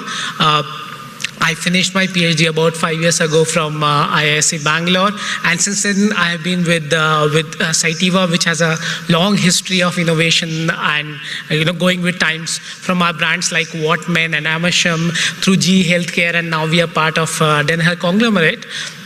And speaking again to precision medicine, and specifically in precision medicine, our personalized medicine, which are cell therapy and gene therapy, these are very, very new medicines, new therapies. And with every new technology, there will be challenges, right? There are growing pains. And I'd just like to state some of them, and then we can go on to panel to discuss further that how can we overcome these challenges, how can we address them, especially when we do collaborations at global level. So when it comes to CAR-T and cell therapies, they're a bit different than your conventional drugs. Conventional drugs, you take the blood from the patient, and then you manufacture in a CGMP. So the connection between the hospital and the CGMP facility has to be really close. The connection between the doctors and the manufacturing scientists needs to be very close. And then the drug has to be manufactured and supplied back to the hospital. So you see a logistics, same time market also, because ultimately money has to come in for the manufacturing. These two things require completely different skill set, and then there is a gap in between them, right? Because hospitals and doctors, they are not the MBAs, or they are not very well versed in develop new products, fast, efficient products, and how do we deliver the products, manufacture them at a faster rate, at a lower cost, and also at the same time digitization journey. How do we digitize so that the records are maintained, is much more efficient, there's not a lot of paper. Live a healthy life actually. So we'll have a discussion, and we have Mr. Uday Chatterjee, who is an investor in several startups, and I know cell and gene therapy is very dear to your heart, Udayji, because you have invested in some of those companies. opportunities, but I will not go there. But what I will ask you that, what are some of the investment opportunities available for, the young entrepreneurs that are embarking in the medical entrepreneurism field, as well as the companies that are, that are US based, looking to scale in India. So I think your perspective will be appreciated. Thank you, Prasunji. So as I had spoken earlier in the day, I'm really like a young person in a china shop. I'm really amazed at the opportunity that exists in this field for any entrepreneur, for anybody who comes with, fund. We are, as I had said earlier, we are really at the beginning of a great revolution. We have just got started. And for anybody, for a foreign, US-based company who's already been there, done that, and they now want to look for new people. So one thing that works in India is that we have really, and I don't need to emphasize this too much, we have some of the best talent in the world that I've seen, and I have been, around. I have been in the US. That's where I started my journey investing in this field. So what happens with that talent? The cost of doing research are actual companies where I'm involved, and they're doing phase 1, 2 kind of research. The cost of doing clinical trials with Indian inputs, labs, CMG facilities, etc., is 1/10 of what it would conventionally cost in the US, Europe, etc. And even US and European companies are now aware. Recently, I spoke to a company, and I can give you a name, Apollo, to me. He told me, India, we are using for all these companies where we've invested, many of them are using the Indian facilities of, the research companies, etc., which are based in India, to do the work. So this is just one company, and they have, I think, invested maybe in 10, 12 companies, and asking me about what is the possibility of US companies sort of coming and collaborating. I think one of the biggest impediments to more drug discovery, whether it is in regenerative medicine or anywhere else, is that to bring one drug to market from the clinical phase of dispensing healthcare around the world. So today, the biggest problem, as I see, as I have said earlier, that the biggest countries in the world, like US, Europe, etc., their healthcare systems are collapsing, and they will certainly collapse at the rate, the costs are increasing. So there is a need for urgently bringing down the cost. As I said, that I have one relationship with Wipro. I have with others, of course, many others, but I know that a company like Wipro, or for that matter TCS, or for that matter few others, we have just recently got involved with Tech Mahindra as well. All of them now see, I could talk for the rest of the day about possible collaboration opportunities which exist. I think is going to happen also. So I'm very bullish, not just from the business point of view, but what it will deliver to humanity in the long term. It will bring down the costs. Wonderful. Yeah, I think that's the cost reduction is one huge incentive for the companies coming into India, and vice versa. The companies that are going there, actually, they already have their base here, so there is always a cost incentive for them to scale. So that brings me to Mr. Rathiram Tyagarajan, who is head of innovation collaboration at ITS, Biomedical Engineering at LV Prasad Eye Institute. And since eye is your focus, I would like your perspective on, can we improve ocular diagnostics, therapeutics via precision medicine approach? So what are the work that has been done in that field in precision medicine? If you can share that with us, that'll be amazing. Thank you. So I'm Ratnam. I'm having about 2 decades as a biomedical engineer, now heading the technology innovation at LV Prasad Eye Institute, which is a not-for-profit eye health organization. It's a WHO collaborative institute for 10 long years.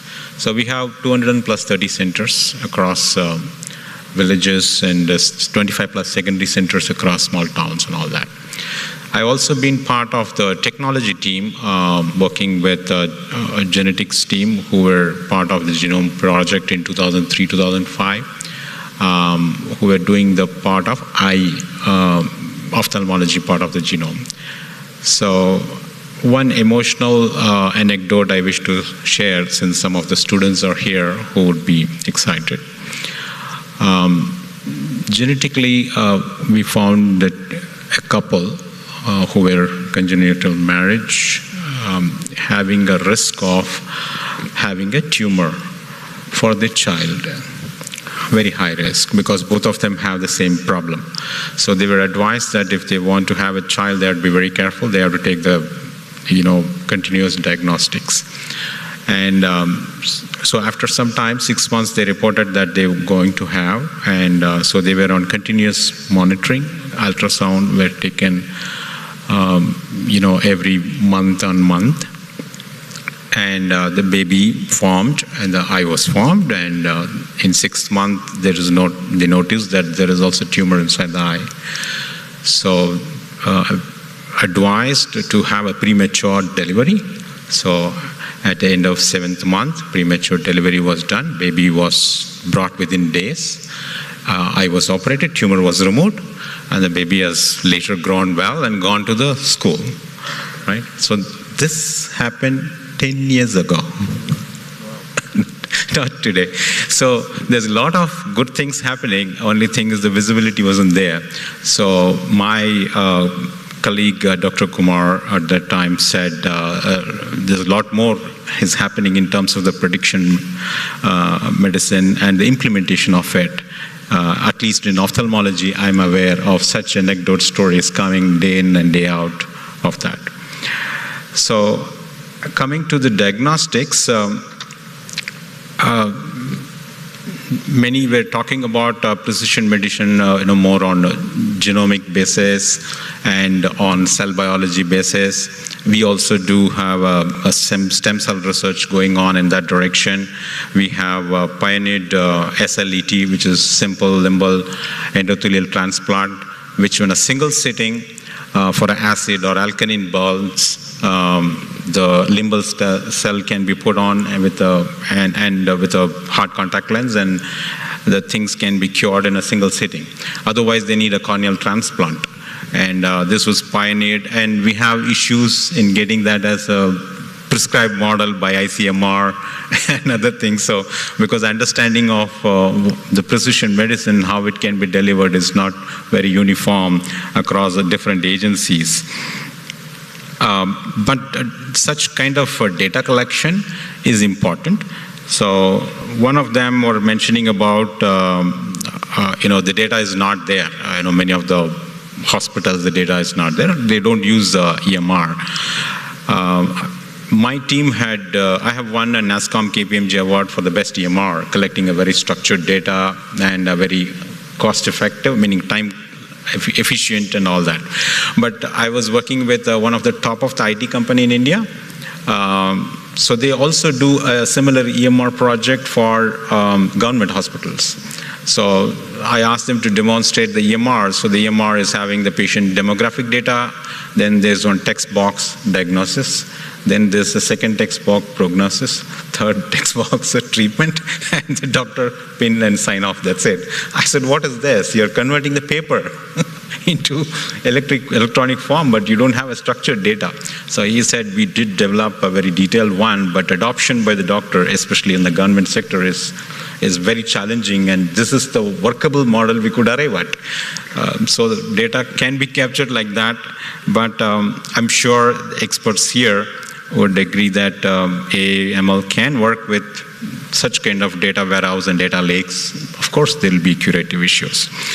For us, the problem is getting this precision medicine and getting the diagnostic data, precision diagnostics also. There may be optical coherence tomography available at the center of excellence, but what happens, at 230 village centers, they don't have it. That means after taking a fundus photography or something, then they have to travel all the way to a nearby town to take it.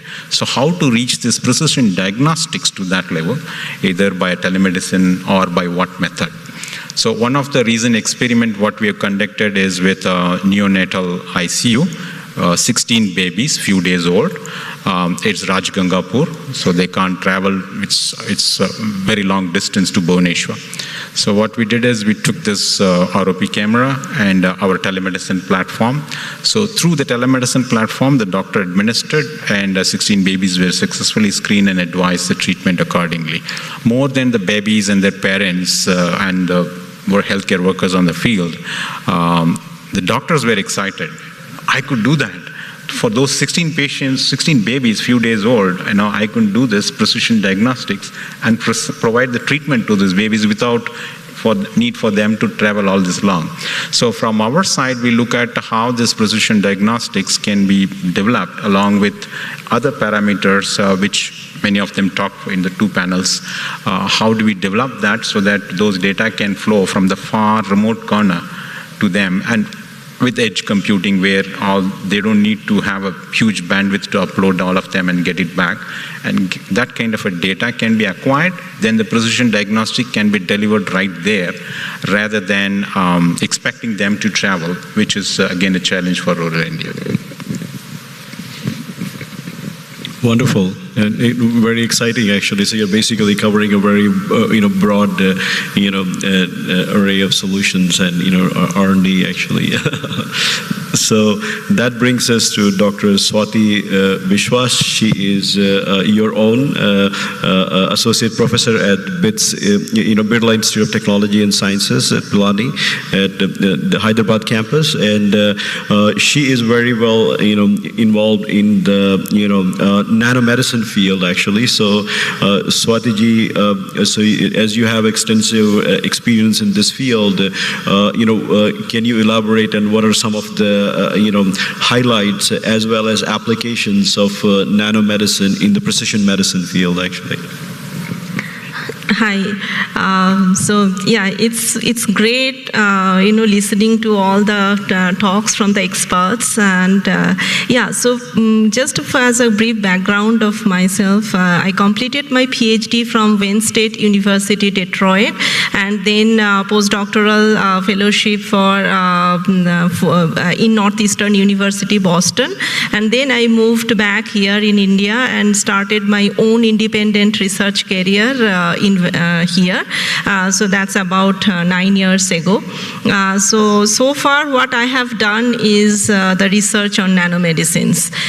So I have that experience or expertise developed in Boston, Northeastern University, which under the mentorship of pioneers in the field of nanomedicine research, and the same research I'm carrying on forward here. So what I have seen that it has been really evolving over the years, and we are now making many complicated nanomedicines because the thing is, I think it started in 2000 about the nanomedicine initiatives, and that what we look for is like a nanoparticle which is 1,000 times smaller than the human hair, width of the human hair, or you can think about in mathematically it's a 1/1000th of a millimeter. So what that small thing can do is amazing. So it can diagnose, it can actually treat, it can actually do a targeted delivery of any cargo which it can carry, and so it can do so many things. And this field is rapidly expanding, but only thing that, there are a lot of challenges that how we can scale it up, how we can make it, available to everyone, all the patients. But the thing is that right now, it can have the both approaches, one size fits all, or it can have a personalized approach. The personalized approach, you can definitely, it will take all the advantages of the artificial intelligence, and where we will find the biomarkers, and those kind of biomarkers we can actually put on the surface of those nanomedicines. Nanomedicines are nothing but these nanoparticles which are any inorganic materials or organic materials, lipid-based materials, even the exosomes, which are like the membrane bound small vesicles from our own body. So anything of that nano size, we can coat it with many different things. We can coat it with the anti-biomarkers, or we don't even need to have like specific antibodies. Right now, aptamer research is also coming up, which is a synthetic antibody. So we can put all those, but we really need to know the biomarkers. That's the point here. But the thing is that the biomarkers cannot, like very unlikely, it can be differing person to person. It can differs races or ethnicity. It can be, but the thing is that right now only the data we have is for the European population, and so European ancestries are well maintained with all the geographical areas.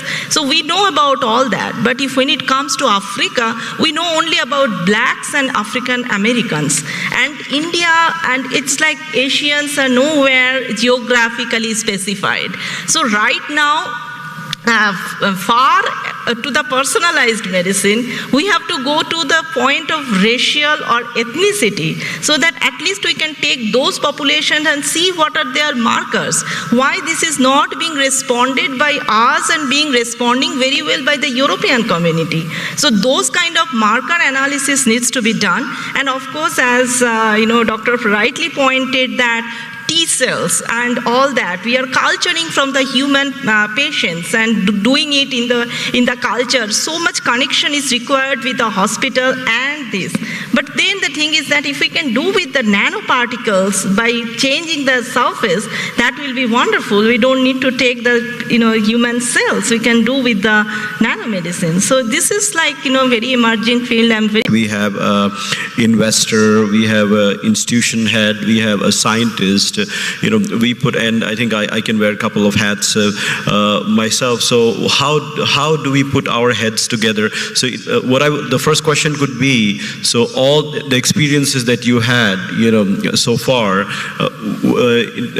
were you part of any collaborative initiative, a global collaborative initiative? So what did you like about it, or you didn't like? Or also, if you were part of an initiative that didn't work, why it didn't work, and what were some of the challenges? So anybody would like to take it? So a few years ago, somebody flagged saying that, look, we have 2 million fundus images, meaning images of the retina. So excited, 2 million images, wow, we could create all the, machine learning model and this and that and all of that. And then some of the best company, I just don't want to name it, but came forward. There's a good understanding between we met the CEO and all that, so it started working, and finally they came out with a paper, everything belongs to us, little high-handedness, which is typical because they are at a very high stake and answerable to their stakeholders, so they can't put any kind of risk. So they say that everything belongs to us, you don't own anything. So it was a hard talk, and we just walked off. And after we walking off, they realized and they amended. And then they started collaborating with other organizations. So there are challenges like that where they need to understand the sensitivity of it. First of all, the law itself is little lucid here. Who owns the data? Is it the patient's data, or because my diagnosis is my data, or somebody is going to analyze and create a machine model in his data? All that is little lucid, at least in India. It's only in the draft stage. So that's one major challenge I could see could be there. And number two is, I talked about 2 million images. So we thought we will do it ourselves. So 2 million images, when we looked at, half of them is black and white. All right, so 1 million. So out of the 1 million is the multiple images. All right, so it is reduced to 500,000. Out of the 500,000, quality images are not that good. Okay, so 250,000. So your model would be as good as your data, especially annotation of the data. So it reduced to that level. So the first model what we created was not really whether it is a diabetic retinopathy grading. We created whether it is a fundus image or not. Because typically, over 35 years, the typical activity of a fundus photographer is, first he'll take the image of the patient. Then he'll take the image of the fundus, because that's the way he tracks.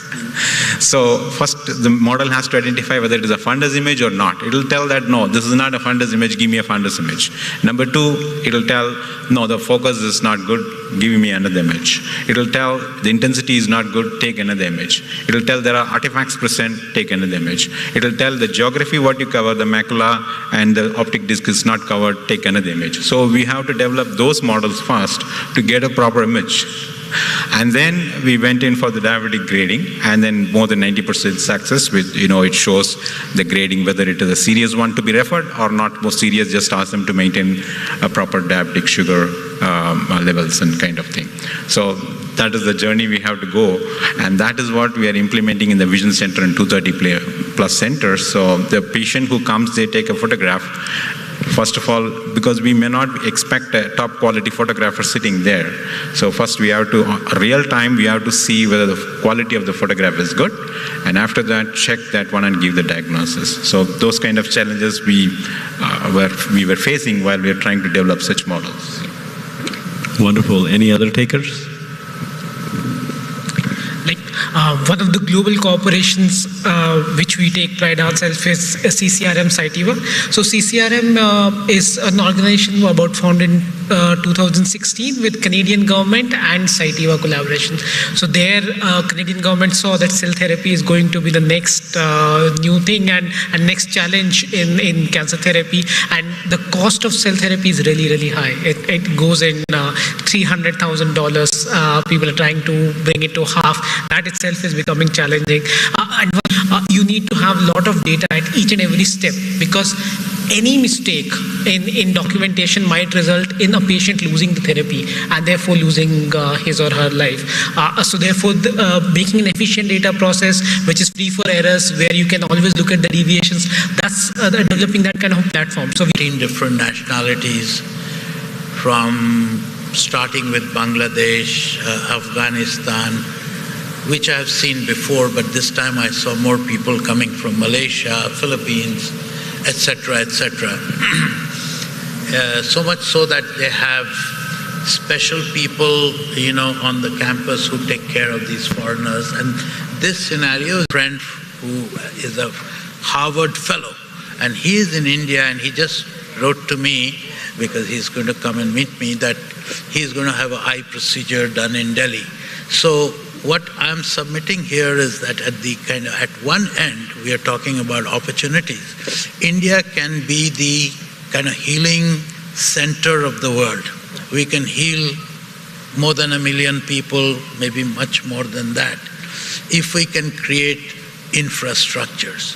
This is not sort of rocket science, which are at a cost which the whole world can afford to treat people. And people, that what we call medical tourism, people will come from everywhere in the world to avail of that facility. So I can, as I said, I can go whole day talking about opportunities which are there in India, from bottom of the pyramid to the top of the pyramid.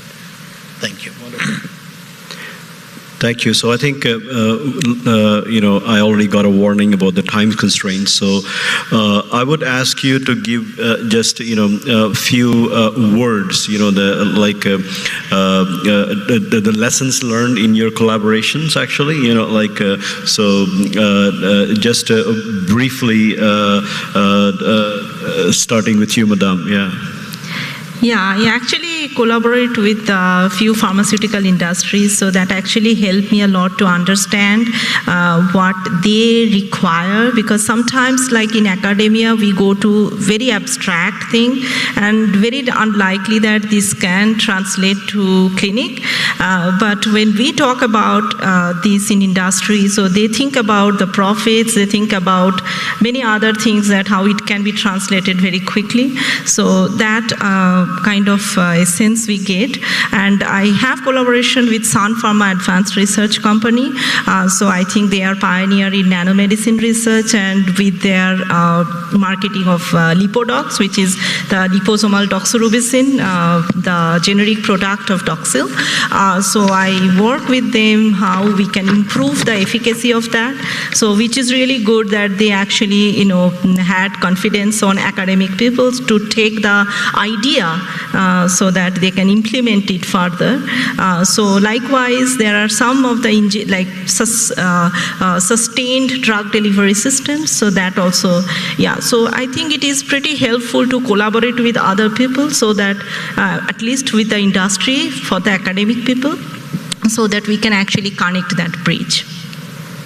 Wonderful. Yeah, I think it's it has been an immense learning, and I think collaboration topic is, we can go on and on, but I think the conclusion is, as you have learned from all these stories, there are a lot of opportunities. There are opportunities to scale. There are international collaborations, and collaborations at the institutional level, and challenges, and in academic fields, actually. So I think the bottom line would be that, like I mentioned before, the collaboration is the future, actually. Those who will collaborate will outcompete those who work in silos. So let us all take an oath that we all, collaborate and work for the short time that we have been given on this planet Earth, and together we can achieve more than being siloed, actually. With that, I would like to thank all the panelists, and thank you all for sharing your experiences, and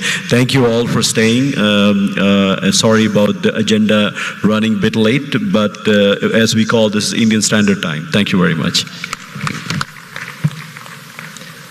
Thank you very much to all the panelists. Now, I'd like to invite onto the dais some people to present a few mementos to our panelists.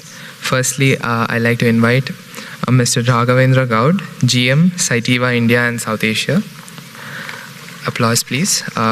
Cytiva is also one of our sponsors. Then we have Dr. Samarth Tulla, MD, Internal Medicine.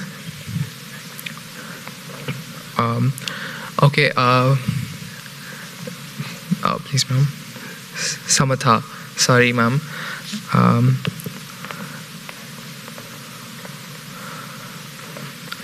Dr. Sonali Khanna, co-founder and president of Epigenetics into Genomics.